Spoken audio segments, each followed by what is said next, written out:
শীত থাকতে থাকতে শীতের সমস্ত সবজিগুলোকে একবার নিজের মতো রান্না করে নেওয়াই ভালো। তার জন্যই বেগুনের গায়ে নুন, হলুদ আর অল্প চিনি মাখিয়ে কিছুক্ষণের জন্য রেখে দেবো।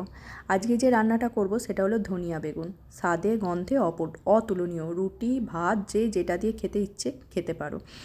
খুব সুন্দর খেতে, আর খেতে খুব টেস্টিও হয়।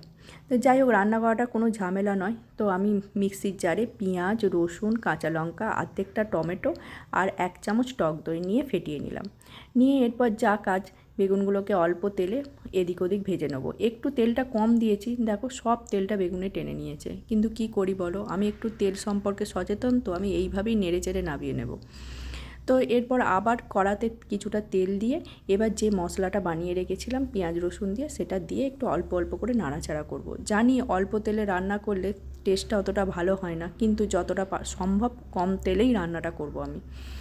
এরপর ধনেপাতা, যেটা মেন এর উপকরণ, সেটা আমি আবার মিক্সিতে ঘুরিয়ে নিলাম। ধনেপাতাটা আরও দিলে ভালো হতো, কিন্তু আমার কাছে এইটুকখানিই ছিল, আমি সেটাই দিলাম। এরপর মশলাটা যেই পেঁয়াজ রসুনটা যেই ভাজা ভাজা হয়ে গেছে, তাতে চিনি, আদাটা বাটা ছিল আগে থেকে, আদা বাটা, কাশ্মীরি লঙ্কা, লাল লঙ্কা, হলুদ গুঁড়ো, ধনেপাতা যেহেতু বেটে দিয়েছি, তাই ধনেটা আর দিলাম না।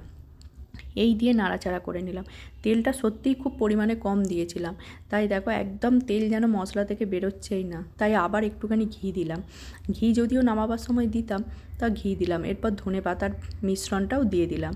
দিয়ে ভালো করে নাড়াচাড়া করে কিছুক্ষণ রেখে দেবো। যেই তেলটা অল্প অল্প করে ছাড়বে, এরপর স্বাদ মতো নুন দিয়ে, বেগুন দিয়ে আর ঘি দিয়ে এটাকে নাবিয়ে নেবো। একটুখানি গরম মশলা গুঁড়ো দিলাম, যাতে টেস্টটা আরও বেশি হয়। তো তোমরা একবার এই শীত চলে যাওয়ার মুখে একবার রান্না করে দেখো। গরম ভাতেতে, রুটিতে, এমনকি পরোটাতে, বাচ্চাদের টিফিনে পর্যন্ত খুব পছন্দের একটা খাবার। এর নাম হলো ধনিয়া বেগুন।